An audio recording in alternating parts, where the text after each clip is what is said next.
پیارے آقا مدینے والے مصطفیٰ صلی اللہ تعالی علیہ وسلم کا فرمان عظمت نشان ہے. کیا خوبصورت انعام ہے، کیا پیارا اعلان ہے کہ نبی پاک فرماتے جس کا مضمون ہے کہ بے شک بروز قیامت تم میں سے میرے سب سے زیادہ نزدیک وہ ہوگا، most closest on the day of judgement. نبی پاک علیہ الصلوۃ والسلام سے وہ کون ہوگا؟ سرور کائنات علیہ الصلوۃ والسلام فرماتے ہیں جو مجھ پر سب سے زیادہ درود پاک پڑھنے والا ہوگا. یعنی درود پاک آپ جتنا پڑھتے ہیں نبی پاک سے قیامت کے دن گویا اتنا قریب ہو جاتے ہیں. تو قیامت کا دن تو مشکلوں کا، پریشانیوں کا، ڈیفیکلٹی کا ڈے ہوگا، لیکن جو اس دن کونین کے والی، شافع روز محشر، intercessor of the day of judgment کے قریب ہو جائے گا، کلوز ہو جائے گا، تو اس کے لیے تو کام آسان ہو جائیں گے نا.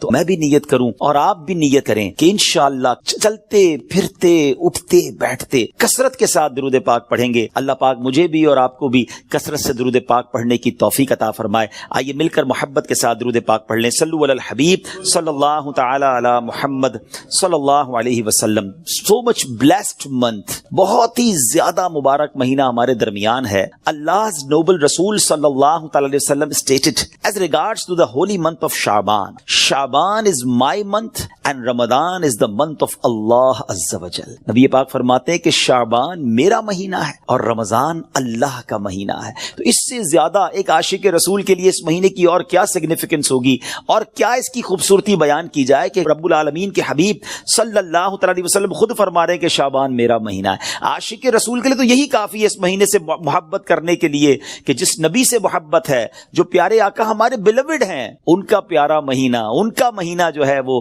شعبان کا مہینہ ہے. سیدی غوث اعظم رضی اللہ تعالیٰ عنہ شعبان کے ان 5 حروف کے بارے میں کیا خوب فرماتے ہیں کہ شین سے مراد شرف یعنی بزرگی کے ہیں، عین فار علو، عین کے معنی بلندی کے ہیں، با فار بر یعنی کائنڈنس اینڈ بینیولنس یعنی با سے مراد بھلائی ہے، بر ہے، نیکی ہے، الف فار الفت افیکشن، الف سے مراد محبت ہے، اینڈ نور فار نون فار نور لائٹ یعنی نون سے مراد نور ہے. غوث پاک فرماتے ہیں so these are the virtues with which اللہ عز وجل bestows his servants in this blessed month. یہ وہ 5 برکتیں ہیں جو اللہ تعالیٰ شعبان کے مہینے میں اپنے بندوں پر عطا فرماتا ہے. یعنی یہ وہ مہینہ ہے جو شرف ملنے کا، علو یعنی بلندی ملنے کا، بر یعنی بھلائی ملنے کا، الف یعنی الفت ملنے کا، اور نون یعنی نور ملنے کا دن ہے. اب یہ خوش نصیب ہوتے ہیں جو اس مہینے میں اللہ کو راضی کرنے والے کام کرتے ہیں. رب کریم کی رحمتوں سے یہ 5 چیزیں حاصل کر لیتے ہیں. انفارچونیٹلی کچھ لوگ ایسے ہوتے ہیں کہ شعبان آ بھی جائے تو ان کی لائف میں کوئی چینج ہی نہیں آتا، وہ اپنی لائف میں کوئی ایکسپیرینس نیکی کی طرف اپنا بڑھاتے ہی نہیں ہے. غور کیجئے میٹھے اسلامی بھائیوں کہ آج ہماری زندگی میں کیا چینج آیا ہے. سرکار علیہ الصلوۃ والسلام کے جو ڈیوٹیز تھے، جو صحابہ کرام تھے، وہ کیا کرتے تھے کہ جب رجب کا مہینہ آتا وہ عبادتوں کی طرف رجوع لاتے اور ساتھ ساتھ کیا کرتے، اپنے معاملات کو سمیٹنا شروع کرتے.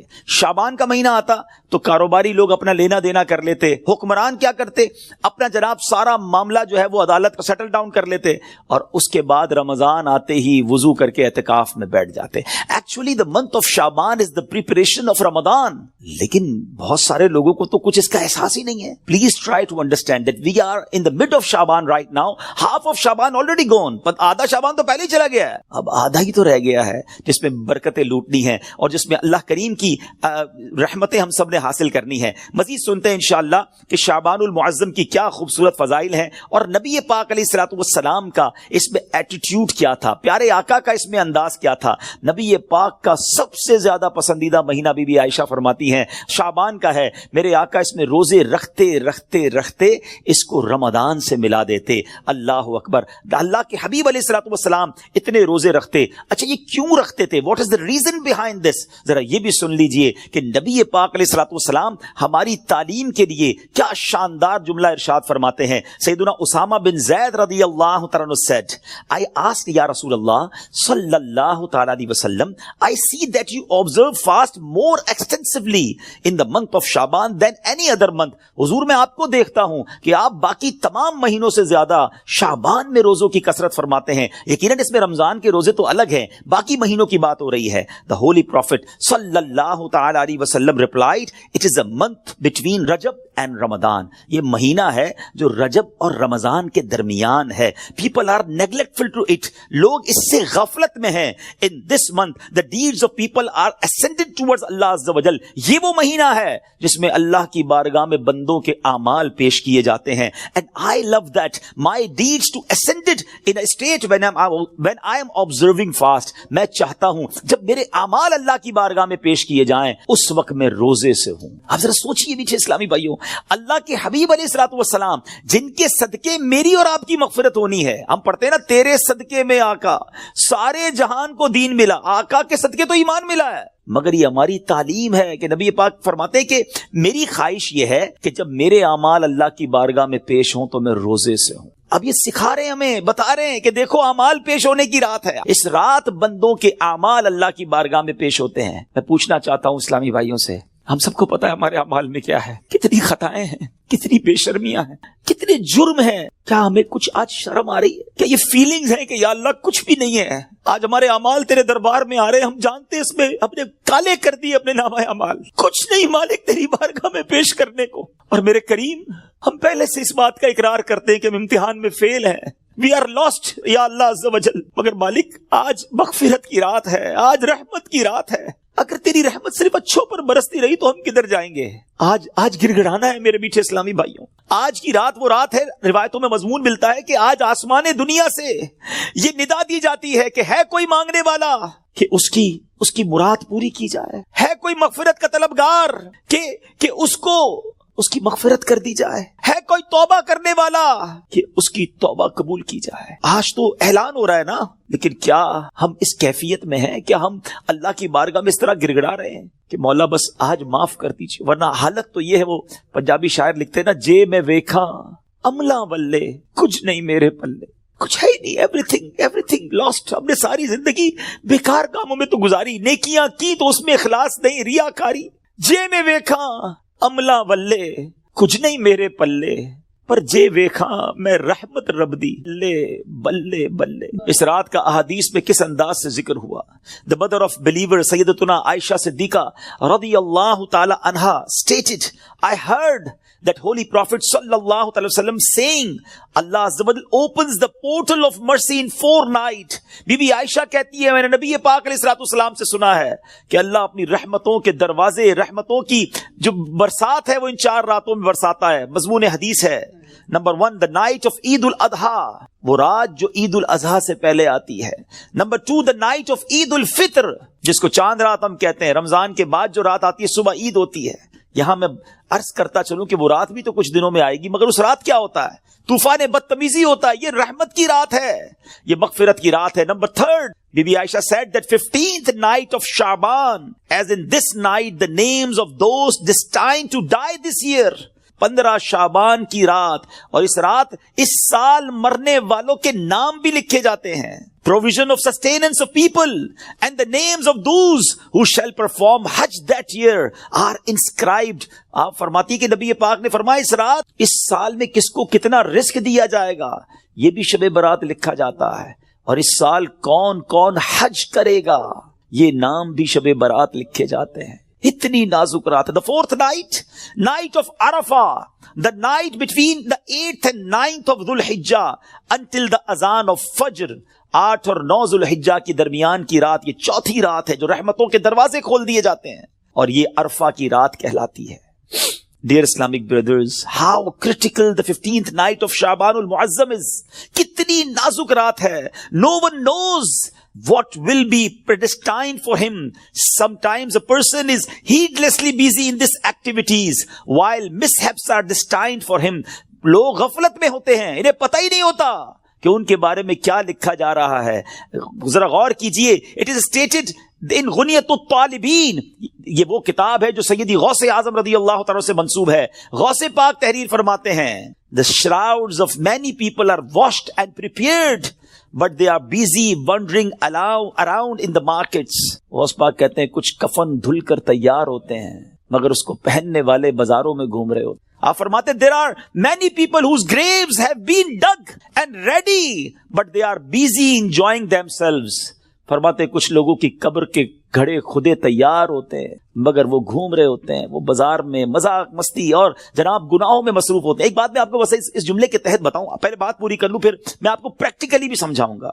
آپ فرماتے ہیں number of people are busy laughing although the final moment of their death is approaching. کچھ لوگ ہنسی مذاق کر رہے ہوتے ہیں مگر موت کا وقت قریب آ گیا ہوتا ہے۔ فرماتے ہیں the construction of many houses is about to complete but at the same time the life time of the owners is also about to complete. فرماتے ہیں کچھ گھر بالکل بن کر تیار ہو گئے ہوتے ہیں مگر مکین جو اس گھر میں رہنے کے لیے آنا چاہتا ہے اس کا آخری وقت بھی آ گیا، اس کی قبر بھی تیار ہو چکی ہو۔ اب ذرا اس کو پریکٹیکلی سمجھیے، آپ جب قبرستان جاتے ہیں کچھ قبریں تیار ملتی ہیں نا، صحیح بات بتاؤں پریکٹیکل، جو قبریں خودی ہوئی ہیں نا، جن کی بھی خودی ہوئی ہیں وہ زندہ ہیں اس وقت، ہاں تھوڑی دیر بعد مرنا ہے انہوں نے اور پھر اس قبر میں آ جانا ہے۔ کفن کی دکان پر جب کبھی جائے نا تو وہاں کفن وہ طے کر رہا ہوتا ہے، پلاسٹک میں ڈال رہا ہوتا ہے، ایکچولی جس کا کفن طے کر رہا ہے نا وہ اس وقت زندہ ہے، تھوڑی دیر بعد اس نے مرنا ہے۔ یہ کفن خریدنے کوئی آئے گا دکان سے، اس کو کفن پہنایا جائے گا، اور جو قبر تھوڑی دیر پہلے گورکن نے یا ایک دن پہلے کھودی تھی یہ اس کے لیے کھودی تھی جو زندہ ہے۔ تو مجھے اور آپ کو پتا نہیں ہے کہ ہماری قبر خودی بھی کہیں ریڈی تو نہیں ہے، کہیں کفن طے تو نہیں ہو رہا۔ آگاہ اپنی موت سے کوئی بشر نہیں، سامان 100 برس کا ہے۔ Dear Islamic brothers, this is the very crucial night. بہت زیادہ نازک رات ہے۔ اس رات کتنی مغفرت ہوگی، کتنے لوگ بخشے جائیں گے۔ سیدنا عائشہ صدیقہ رضی اللہ تعالیٰ عنہ has reported that the Holy Prophet sallallahu alaihi wasallam said, Jibreel alayhi salam came to me and said, this is the 15th night of Shaban. Allah Azza wa Jal frees as many people from the hell as the number of the hairs on the goats of the tribe of Kalb. پیارے آقا فرماتے جبریل امین میرے پاس آئے اور آ کر عرض کی کہ حضور آج 15 شعبان کی رات ہے، اللہ تعالیٰ جو اتنے لوگوں کو جہنم سے آزاد فرمائے گا جتنے قبیلہ بنی کلب کی بکریوں کے بالوں کی تعداد ہے۔ What is the meaning of that? میں اور آپ تو اپنے سر کے بال کاؤنٹ نہیں کر سکتے، ایک گوٹ کے، ہم ایک بکری کے بال کاؤنٹ نہیں کر سکتے۔ قبیلہ بنی کلب تو سب سے زیادہ بکریاں پالا کرتا تھا۔ It means millions, billions لوگ آج کی رات بخشے جائیں گے، مگر but he Azza wa Jal does not cast merciful sight at an infidel. اس رات بھی کچھ لوگ ایسے ہیں جن پر اللہ تعالیٰ نظر رحمت نہیں فرمائے گا۔ انفیڈل مشرک پر نظر رحمت نہیں فرمائے گا۔ malicious person, one who cuts off family ties, the one who dangles his clothes, a person who disobeys his parents, and a person who is habitual of drinking wine. حدیث کا مضمون کیا بنا کہ شرک کرنے والی اس رات وہ نہیں بخشے جائیں گے۔ پھر فرمایا جو احادیث کا مجموعہ ہے، ماں باپ کو ستانے والا، ماں باپ کا نافرمان، disobeyed of parents، نہیں بخشا جائے گا۔ شراب پینے والا، ہیبیچول آف ڈرنکنگ وائن، شراب کا عادی، نہیں بخشا جائے گا۔ خدا را ان چیزوں سے توبہ کرو۔ اب وائن، شراب اب تو پارٹیز میں کولڈ ڈرنک کی طرح پی جا رہی ہے، اس کو کوئی جرم سمجھتا ہی نہیں ہے۔ ٹرائی ٹو انڈرسٹینڈ یہ کتنا بڑا سن ہے، یہ کتنا بڑا گناہ ہے۔ جس رات کروڑوں اربوں لوگ بخشے جا رہے ہیں، شرابی نہیں بخشا جا رہا۔ توبہ کر لیجئے، چھوڑ دیجئے ان بری عادتوں کو، ڈرگس کو چھوڑ دیجئے please. My dear viewers, my youngster brothers, western world میں بدقسمتی سے جب سنتے ہیں تو دل جلتا ہے کہ مسلمان کہلانے والے بڑی تعداد میں ڈرگس کا یوزیج کر رہے ہیں۔ کدھر جائیں گے ہم؟ ان ڈرگس کو، اس نشے کی عادت کو خدا را چھوڑ دیجئے۔ وہ رحیم، وہ کریم جو شب برات کروڑوں کو بخش رہا ہے، شرابی نہیں بخشا جائے گا۔ پلیز توبہ کر لیجئے۔ مسلمان کا کیا کام شراب سے، اس کا کیا کام نشے سے؟ آپ ایک بار اور یاد رکھیں، جو نشہ کرنے والے ہیں نا، جو ڈرگز یوز کرتے ہیں، ٹرائی ٹو انڈرسٹینڈ، جس اسٹیٹ میں، جس عالم میں روایتوں میں مضمون ملتا ہے کسی کا انتقال ہوگا نا، اسی عالم میں قیامت کے دن اٹھایا جائے گا۔ کبھی سوچا آپ نے اگر نشہ کیا، ڈرگز یوز کی، وائن پینے والے جو نشے میں گھومتے رہتے ہیں، جھومتے رہتے ہیں، اگر اسی حالت میں انتقال ہو گیا تو آج رات تو یہ لکھا جائے گا نا کہ اگلے اس سال میں کس کا انتقال ہونا ہے، کیا پتا ہمارا وقت قریب آ گیا ہو۔ اور اگر نشے میں مر گئے تو کیا جواب دیں؟ اللہ کی بارگاہ میں نشے میں پیش ہوں گے؟ نہیں میرے میٹھے اسلامی بھائی، ہم تو چاہتے ہیں نا کہ میں سو جاؤں یا مصطفیٰ کہتے کہتے، کھلے آنکھ صلی اللہ کہتے کہتے۔ ہماری زبان پر تو کلمہ ہو، درود ہو، اے کاش تلاوت کرتے کرتے موت آئے، درود پڑھتے پڑھتے۔ یہ کیسے ہوگا جب آپ ان چیزوں کے عادی بنیں گے نا؟ جو شراب کا عادی ہو تو اس کا بہت زیادہ چانس ہے کہ وہ نشے میں مر جائے گا۔ تو خدا را اس سے آج رات توبہ کر لے، اللہ بڑا کریم ہے، ابھی رات کمپلیٹ نہیں ہوئی ہے، صبح تک یہ رحمت جاری ہے۔ معافی مانگ لیجئے، سجدے میں سر جھکائی۔ ماں باپ کو اگر ستایا ہے، if your parents are not happy with you, please ان کے پاس جائیے اور معافی مانگیے، ان سے ان کے پیر پکڑ لیجئے۔ ماں باپ راضی تو رب راضی۔ ماں باپ ناراض تو رب ناراض، ان کو ناراض نہ کرو. اور اس حدیث سے کیا سیکھنے کو ملا کہ جو کٹ آف ٹائز کرتے ہیں، جو اپنی فیملی کے ساتھ رشتہ داری قطع کر دیتے ہیں، منقطع کر دیتے ہیں، ہم ان کے پاس نہیں جائیں گے، ہم ان کے گھر نہیں جائیں گے، ہم فلاں رشتہ دار کے پاس نہیں جائیں گے، نہ کرو ایسا. یہ رشتہ داریاں کاٹنا اللہ کو کتنا ناپسندیدہ ہے. شب برات بھی وہ لوگ نہیں بخشے جائیں گے. پلیز ان عادتوں سے اپنی جان چھڑا لیں. ایک اور حدیث پاک میں ہے ایڈلٹری کرنے والا، بدکاری کرنے کا جو عادی ہوگا، ہیبیچول آف ایڈلٹری، وہ بھی نہیں بخشا جائے گا. پلیز ان حرام کاموں سے چھوڑ دیں، اپنے آپ کو بچائیے. اور یہ جو ایڈلٹری کی طرف، زنا بدکاری کی طرف جو بندہ جاتا ہے نا، یاد رکھیے گا پہلے نظر بہکتی ہے، پھر دل بہکتا ہے، پھر شرمگاہ، پھر پرائیویٹ پارٹس حرام کاری کی طرف جاتے ہیں. تو ہمارے یہ شٹر جو ہے نا، اسی کو بند کر دینا کہ حرام نہیں دیکھوں گا. اپنے موبائل پر، اپنے انٹرنیٹ ڈیوائسز پر ہم کیا دیکھ رہے ہوتے ہیں؟ پہلے حرام بندہ دیکھتا ہے، اور پھر یہ جو ہم نے دوستیوں کے نام پر جو گرلز اینڈ بوائز کی دوستیاں چل رہی ہوتی ہیں کہ نہیں جناب ہم only friends, it is not allowed in Islam. یہ دوستیاں ہی پھر حرام کی طرف لے کر جاتی ہیں. جو اسلام نے ہمیں جن چیزوں سے منع کیا، مسلمان ہیں، ہمیں جنت میں جانا ہے نا، اللہ کو راضی کرنا ہے. اگر رب ہی ناراض ہو گیا تو بنے گا کیا؟ آج کی رات اگر ایڈلٹری کرنے والا نہیں بخشا گیا، پھر اس کو سوچی تو اس کا بنے گا کیا؟ پلیز میک ریپینٹنس، گر گڑائیے اپنے رب کی بارگاہ میں. اور دیکھیں توبہ کیا ہے. توبہ کے ویسے تو کئی ڈیٹیل علماء نے بتائی، مگر ان شارٹ اگر میں آپ کو بتاؤں نا، الندم التوبہ، شرمندگی توبہ ہے. پہلے تو اپنے اندر گلٹ فیل کیجئے کہ یا اللہ میں بہت برا ہوں، بہت غلطیاں ہیں، مالک معاف کر دے. اور پھر آئندہ نہ کرنے کا پکا ارادہ، اے اللہ اب نہیں کروں گا، میں تجھ سے وعدہ کرتا، I promise in your court یا اللہ عز و جل، give please accept my repentance، میری توبہ قبول کرنے مالک اب نہیں کروں گا. پکی توبہ انشاءاللہ. آج قرآن پاک کی جو آیت ہم سنیں گے، پارہ نمبر 3 ہے، سورہ بقرہ ہے، اور آیت نمبر 278 اور 279 ہے. پہلے میں تلاوت کر دیتا ہوں اس کا ترجمہ، اور پھر انشاءاللہ اس موضوع کو لے کر آگے بڑھتے ہیں.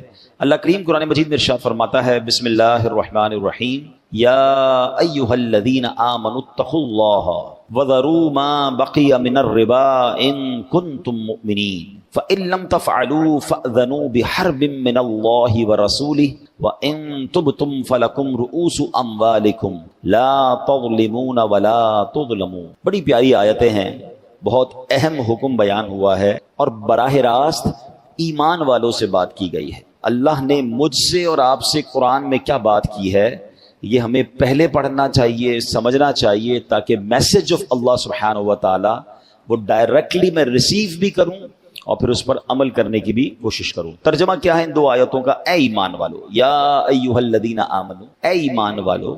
اب آگے فرمایا اگر تم ایمان والے ہو تو اللہ سے ڈرو. یعنی آپ دیکھیں قرآن میں جا بجا ہمیں رب کریم نے اپنے خوف کا ذکر فرمایا. یہاں اس سے مراد یہ ہے کہ ہمیں اللہ کی فرما برداری کرنی ہے، اللہ پاک کی ناراضگی والے کاموں سے اپنے آپ کو بچانا. ایمان والے ہو تو اللہ سے ڈرو، اور جو سود باقی رہ گیا ہے اسے چھوڑ دو. آگے فرمایا پھر اگر تم ایسا نہیں کرو گے تو اللہ اور اللہ کے رسول کی طرف سے لڑائی کا یقین کر لو، اور اگر تم توبہ کرو تو تمہارے لیے اپنا اصل مال لینا جائز ہے، نہ تم کسی کو نقصان پہنچاؤ اور نہ تمہیں نقصان ہو. اب اس آیت کا شان نزول کیا ہے، یہ کس پس منظر میں نازل ہوئی؟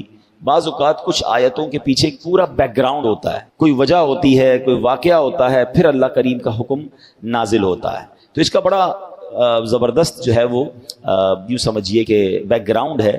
یہ آیت ان لوگوں کے حق میں نازل ہوئی جو سود کی حرمت، یعنی سود حرام کا حکم جو ہے نازل ہونے سے پہلے سودی کاروبار کرتے تھے. یعنی اس وقت تو وہ ناجائز نہیں تھا، اللہ کی طرف سے منع نہیں ہوا تھا. اب بہت سارا سود لینا باقی تھا، یعنی جو پروفٹ تھا وہ ان کا لینا باقی تھا. اور اب قرآن کا حکم آیا اور حکم یہ دیا گیا کہ اب پچھلا سود جو آپ نے لینا ہے وہ بھی لینے کی اجازت نہیں ہے، وہ معاف کر دو، وہ چھوڑ دو، وہ ختم کر دو. اگر تم ایمان والے ہو تو جو سود لینا باقی ہے اسے چھوڑ دو. اور دوسری آیت میں فرمایا گیا کہ سود کی حرمت کا، یعنی سود حرام ہونے کا حکم نازل ہو چکا. اب اس کے بعد بھی جو سود کا لین دین کرے گا وہ اللہ تعالیٰ اور اس کے رسول سے جنگ کا یقین کر لے. اعلان کیا کر دیا گیا کہ یہ کام کرنے والا گویا اللہ اور اس کے رسول سے جنگ کر رہا ہے. اب یہ کتنا سخت حکم ہے، یعنی ہمیں ڈرایا گیا کہ جب اللہ سے کوئی جنگ کرے گا تو پھر تو اس نے برباد ہی ہونا ہے. پھر تو کوئی ایسا تو معاذ اللہ سوچ ہی نہیں سکتا نا کہ میں اللہ سے جنگ کر کے جیت جاؤں گا، تو اس کا مطلب بربادی ہے. پھر آگے فرمایا یہ کیوں یہ شدید ترین وعید ہے، یعنی سمجھا دیا گیا کہ یہ اتنا برا کام ہے کہ یہ اگر پھر بھی تم نہیں مانو گے تو اللہ اور اس کے رسول سے جنگ کے لیے تیار ہو جاؤ، یقین کر لو۔ اور اللہ اکبر۔ پھر فرمایا کہ جن لوگوں کا اس زمانے میں سودی معاملہ تھا انہوں نے اپنے سودی مطالبات چھوڑ دیے، عرض کیا کہ اللہ تعالیٰ اور اس کے رسول سے لڑائی کی ہمیں کیا تاب، ہم کس قابل ہیں۔ یہ کہہ کر وہ سب انہوں نے ان کاموں کو چھوڑ دیا، اس سے تائب ہو گئے۔ مگر میرے پیارے اسلامی بھائیوں غور کیجئے، آج کا مسلمان، اس زمانے کے مسلمان، جیسے ہی آرڈر نازل ہوا، جیسے ہی حکم نازل ہوا، اچھا یہ ایک بار نہیں ہوا، اسلام کی اگر تاریخ پڑھیں تو کئی بار ایسا ہوا، کیونکہ اسلام گریجولی نازل ہوا، وقتاً فوقتاً اسلامی احکام جو ہیں، آرڈر آف اسلام، وہ وقتاً فوقتاً آتے گئے۔ تو اسلام میں ایک وقت ایسا بھی تھا کہ شراب حرام نہیں تھی، ٹھیک ہے نا، تو لوگ پیتے تھے شراب، جب حرام نہیں تھی تو ان کو گناہ بھی نہیں تھا۔ مگر جیسے ہی شراب کی حرمت کا، شراب کے حرام ہونے کا حکم نازل ہوا تو روایتوں میں آتا ہے کہ گلیوں میں پانی کی طرح شراب بہنے لگی، یعنی لوگوں نے اپنے برتن توڑ دیے، اپنے شراب کے کوزے جو بھی تھے سب بہا دیے۔ اللہ کا حکم آ گیا، اب میں نہیں کرنا ہے۔ بالکل اسی طرح سود کا کاروبار چلتا تھا، جیسے ہی آرڈر آ گیا، جیسے ہی اللہ کا حکم آیا، یعنی آج کے زمانے کے لاکھوں کروڑوں روپے لوگوں کے نکلتے تھے، معاف کر دیے، ختم، اللہ کا حکم آ گیا، فنش۔ یہ اس زمانے کے مسلمانوں کا جذبہ تھا۔ اچھا بڑی ایک باریک سی لائن ہے جو میں سمجھانا چاہتا ہوں، یہ وہ قوم تھی جو شراب پیتی تھی اور گناہ بھی نہیں تھا، ٹھیک ہے نا، عادت میں بھی تھا۔ یہ وہ قوم تھی جو سود کا کاروبار کرتی تھی اور گناہ بھی نہیں تھا، کیونکہ آرڈر ابھی نہیں آیا تھا حرام کا، یعنی آدھی لائف، یہ زندگی کا بہت سارا وقت گزرا وہ کام کرتے کرتے، حکم آیا وہ سب چھوڑ دیا۔ ہم تو جب سے پیدا ہوئے ہیں شراب حرام ہے نا، ہم تو جب سے پیدا ہوئے ہیں، جب سے آنکھ کھولی ہے سود حرام ہے، ہمیں پتا ہے، مسلمانوں کو پتا ہے، یعنی معلوم ہوتے ہوئے مسلمان شراب پی رہا ہے۔ فرق دیکھیے، وہ جب پیتے تھے وہ جائز تھا، جب وہ سود کا کام کرتے تھے حرام نہیں ہوا تھا، مگر حکم آیا تو جو عادتیں تھیں وہ رائٹ اوے، ایسا نہیں تھوڑے دنوں بعد تھوڑا وقت لے لیں، یار ابھی تھوڑا ٹائم لگے گا، اگلے سال توبہ کر لیں گے، نہیں، ادھر حکم نازل ہوا، ادھر برتن ٹوٹنا شروع ہو گئے، ادھر شراب بہنی شروع ہو گئی، ادھر حکم نازل ہوا۔ صحابہ اکرام نے یا جو بھی لوگ تھے کہا حضور ہم نے بس معاف کر دیا، اللہ کا حکم آ گیا، لبیک۔ ہم پر اللہ کا حکم نہیں آیا، ہمیں نہیں پتا، کیا یہ بچپن سے نہیں سن رہے کہ سود کا کام کرنے والا ایسا جو اللہ سے جنگ کرتا ہے؟ مگر آج لالچ، اچھا لوگوں کو الگ الگ اسٹائل سے، یہ جو سودی ادارے ہیں، سودی جو کارپوریٹس ہیں یا جو بھی ادارے ہیں، وہ اٹریکٹ کیسے کرتے ہیں؟ پریشانی کس بات کی؟ گھر بنانا ہے، ہم آپ کو قرضہ دیں گے، موٹر سائیکل چاہیے ہم آپ کو قرضہ دیں گے، اچھا گاڑی چاہیے ہم آپ کو قرضہ، بچے کی شادی کیوں گھبرا رہے ہو، ہم آپ کو قرضہ دیں گے، تو پھر سود بھی تو لے رہے ہیں۔ بندہ کہتا ہے ابھی تو کام پورا کر لو نا، ابھی تو ذرا تھوڑا عزت رہ جائے، ابھی بچی کی شادی کر لوں، ابھی اچھی گاڑی لے لوں، ابھی گھر بنا لوں، پھر تھوڑے تھوڑے کر کے دے دوں گا۔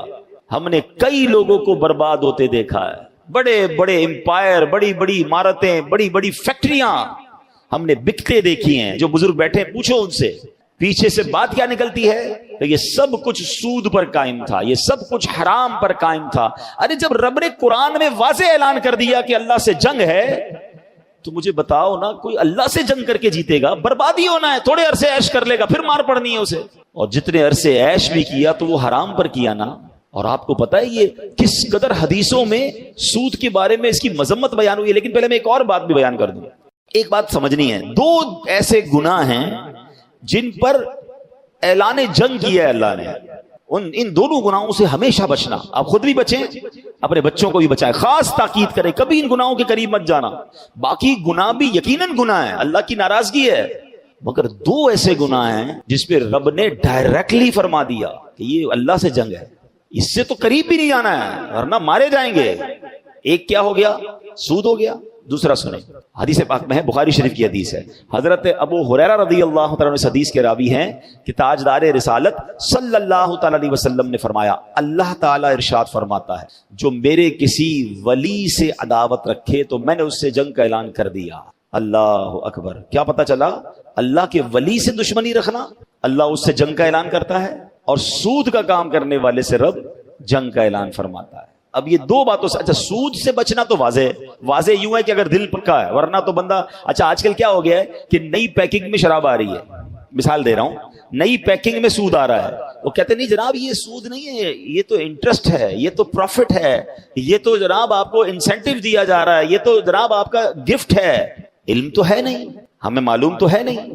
یاد رکھیے جو قرض پر نفع ہوتا ہے، ٹھیک ہے، آسان لفظوں میں کہہ رہا ہوں، ویسے تو اس کی بڑی ڈیٹیل ہے، جو قرض دے کر نفع لیا جاتا ہے، مال کے اوپر نفع ہوتا ہے، وہ عموماً سودی ہوتا ہے۔ ہاں اس کی اگر کوئی جائز صورت ہے تو وہ علماء بتائیں گے نا، میں اور آپ تو مفتیان کرام نہیں، اپنی طرف سے فیصلہ کر لیں، یار میرا دوست کاروبار کر رہا ہے، ایسا کرو 5 لاکھ روپے لے لو، مہینے کے 10,000 روپے دے دینا، چلو کبھی 11 دے دینا، جیسی مرضی، کبھی 9 دے دینا، آپس میں کہتے میں نے فکس تو نہیں کیا نا، میں کبھی 10 لیتا ہوں، کبھی 9 لیتا ہوں، کبھی 11 لیتا ہوں۔ ارے پیارے بھائی، آپ نے نقصان کی تو جگہ ہی نہیں چھوڑی، آپ نے تو نفع ہی نفع رکھ لیا نا۔ تو اس کی ڈیٹیل ہے، یہ سود ہو جائے گا بعض صورتوں میں، اور آپ حرام کے مرتکب ہو جائیں گے۔ اگر آپ واقعی کسی کے ساتھ انویسٹمنٹ کرنا چاہتے ہیں اور آپ چاہتے ہیں کہ آپ کو جائز نفع ملے تو شریعت میں صورتیں ہیں، لیکن مسئلہ یہ ہے کہ ہم سمجھتے ہیں کہ بھئی کاروبار میرا ابا سے کاروبار سیکھا، میرے دادا بھی کاروباری تھے اور ہمیشہ سے اچھا کاروبار کر رہے ہیں، میں انہی کے سٹیپ کو فالو کر رہا ہوں، مجھے کیا ضرورت ہے اس کو چیک کروانے کی؟ نہ آپ کے والد صاحب مفتی تھے، نہ آپ کے دادا مفتی تھے، کہاں سے چیک کروایا آپ نے کاروبار؟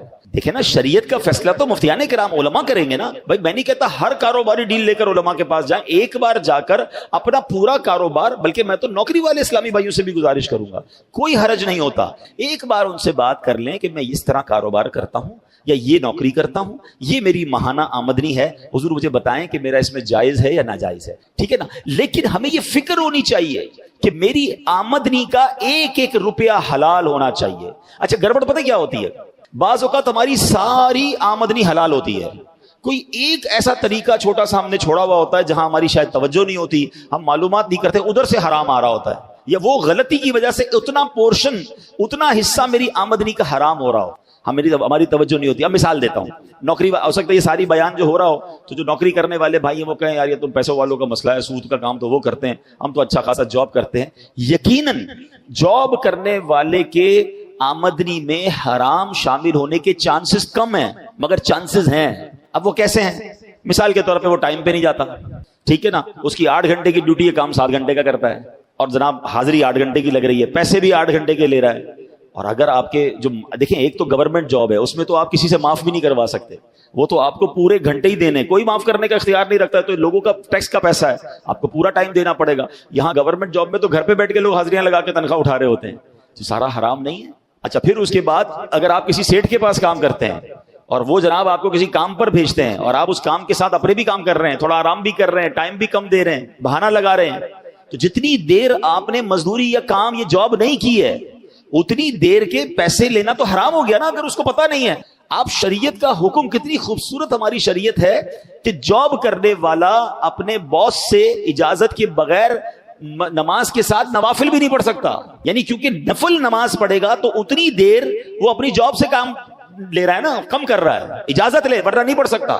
اب آپ بتائیں، جو شریعت مجھے اور آپ کو جاب کے دوران بغیر اجازت نفل پڑھنے کی اجازت نہیں دے رہی ہے، وہ جناب اپنے دوستوں سے ملنے کی اجازت، موبائل فون پر گھنٹوں بات کر رہے ہیں، جو کام دیا وہ کام چھوڑا ہوا ہے، کئی لوگ کمپیوٹر پہ بٹھا کر ان سے کوئی کام لینا ہوتا ہے، وہ کمپیوٹر پہ کچھ اور کر رہے ہوتے ہیں، اور جناب آخر میں حاضری لگا کر تنخواہ بھی لے رہے ہوتے ہیں۔ تو چاہے آپ جاب کر رہے ہیں، چاہے کاروبار کر رہے ہیں، ایک بات یاد رکھیے، ایک نقطہ، 1 روپیہ بھی میری اور آپ کی روزی میں حرام نہیں آنا چاہیے۔ اب آپ کہیں گے یار ہزاروں روپے کماتا ہوں یا لاکھوں کماتا ہوں، تھوڑا بہت حرام آ جائے گا تو کیا ہوگا؟ میں آپ کو ایک ایگزامپل کے ذریعے سمجھاتا ہوں۔ ایک برتن ہو اور اس برتن میں آپ ٹھنڈا میٹھا دودھ بھر دیں، ایک بالٹی لیں اور اس میں ٹھنڈا میٹھا دودھ بھر دیں اور اس میں 2 قطرے پیشاب کے ڈل جائیں، اب آپ وہ دودھ پیئیں گے؟ ٹھنڈا میٹھا، پوری بالٹی ٹھنڈا میٹھا ہے، آپ کیا کہیں گے؟ 2 قطرے نے اس پوری بالٹی کو ناپاک کر دیا۔ ایسا ہی بالکل اسی طرح آپ کی روزی تو پاک ہے، مگر ایسا نہ ہو کہ تھوڑے سے حرام کے پیسے بھی ہماری اس پوری روزی کی برکت کو حرام کریں۔ اور آپ یاد رکھیے، حرام کمانے والے کی بہت ساری نحوستیں ہیں، مگر ایک بڑا پرابلم یہ ہے کہ اس کی دعا قبول نہیں ہوتی۔ ہمارے کئی لوگ ہمیں ملتے ہیں، کہتے ہیں یار دعا قبول نہیں ہوتی، مشکل آسان نہیں ہوتی، برکت نہیں ہے، ٹینشن بہت ہے، میں رات کو پراپر سو نہیں سکتا، بچوں میں خوشیاں نہیں ہیں، فیملی میں بڑے پرابلمز ہیں۔ خدا را چیک کر لیجئے آپ کی روزی میں کہیں حرام کی آمیزش تو نہیں ہے۔ حضرت موسیٰ علیہ نبینا علیہ السلام نے ایک شخص کو دیکھا جو بڑا گڑگڑا کر رو رہا تھا، یا اللہ یا اللہ یا اللہ میری دعا سن لے۔ حضرت موسیٰ تو کلیم اللہ ہے نا، اللہ سے باتیں کرتے تھے، تو آپ نے اللہ پاک سے کہا یا اللہ اس کی دعا قبول کر لے، یہ تجھے اتنا رو رو کے پکار رہا ہے۔ ارشاد ہوا اے موسیٰ یہ اتنا روئے کہ روتے روتے مر جائے، یہ اتنے ہاتھ اٹھائے کہ اس کے ہاتھ آسمان کو چھو جائیں، اے موسیٰ ہم نے اس کی دعا قبول نہیں کرنی۔ عرض کی یا اللہ کیا وجہ ہے؟ ارشاد ہوا اے موسیٰ یہ جو کھاتا ہے یہ حرام ہے، یہ جو پہنتا ہے یہ حرام ہے۔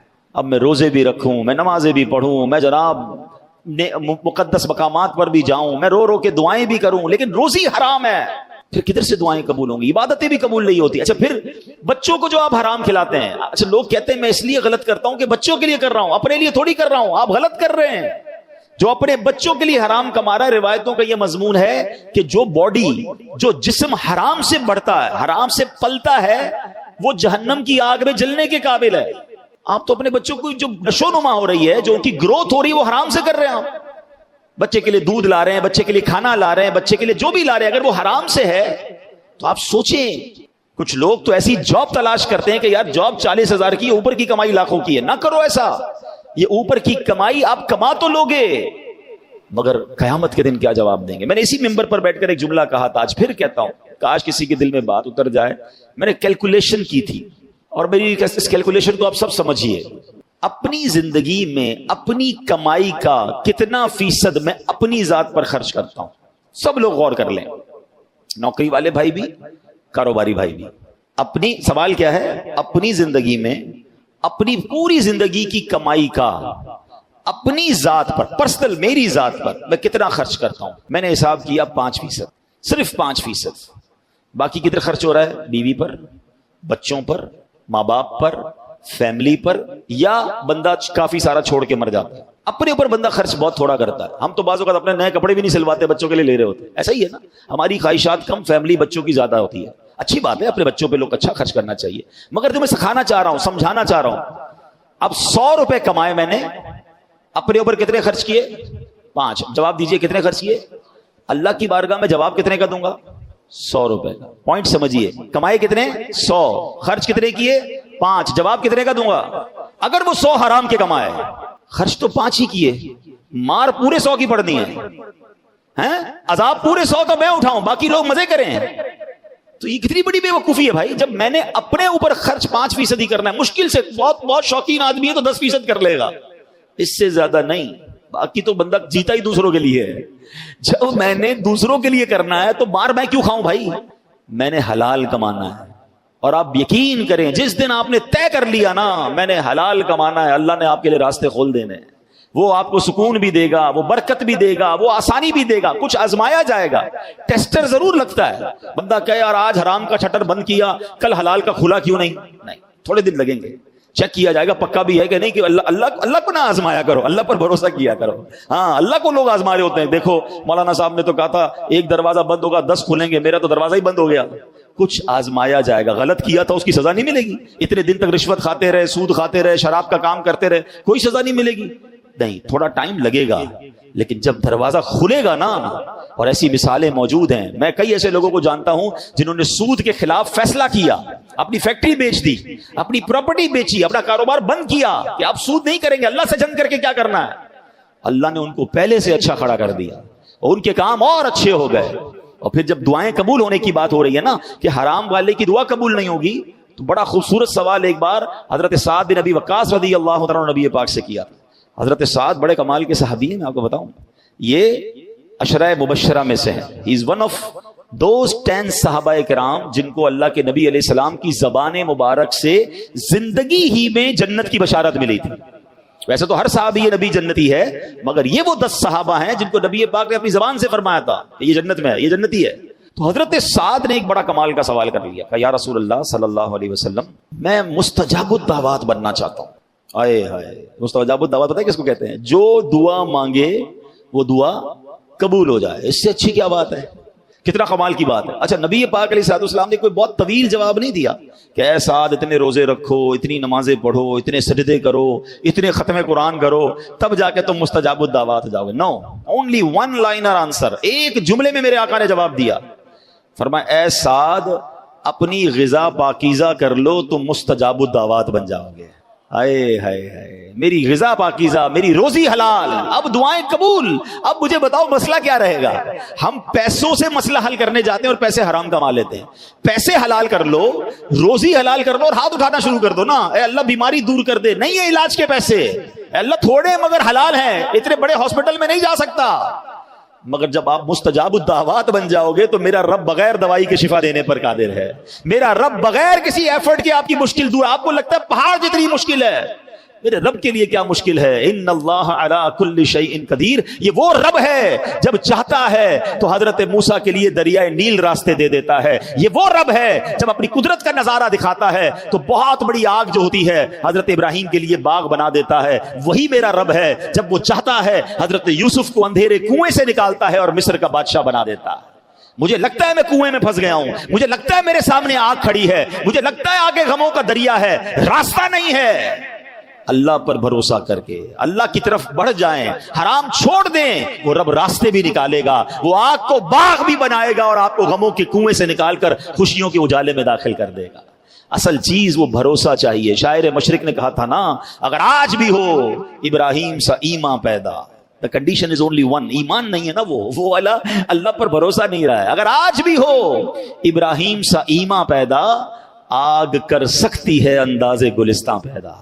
آج بھی آگ گلزار بن سکتی ہے. تو بہرحال میرے پیارے اسلامی بھائیوں, آج قرآن پاک کی جو ہم نے آیت سنی ہے اس میں سود کی حرمت, سود کتنا بڑا گناہ ہے, اور سود کا کام کرنے والے کو اللہ نے فرمایا پھر اللہ سے جنگ کے لیے تیار ہو جاؤ. اگر نہیں چھوڑنا ہے تو تیار ہو جاؤ. حدیثیں بھی سن لیجئے. پیارے آقا علیہ الصلوۃ والسلام فرماتے ہیں جس قوم میں سود پھیلتا ہے اس قوم میں پاگل پن پھیلتا ہے. نبی پاک علیہ الصلوۃ والسلام نے فرمایا کہ 7 چیزوں سے بچو جو تباہ کرنے والی ہے.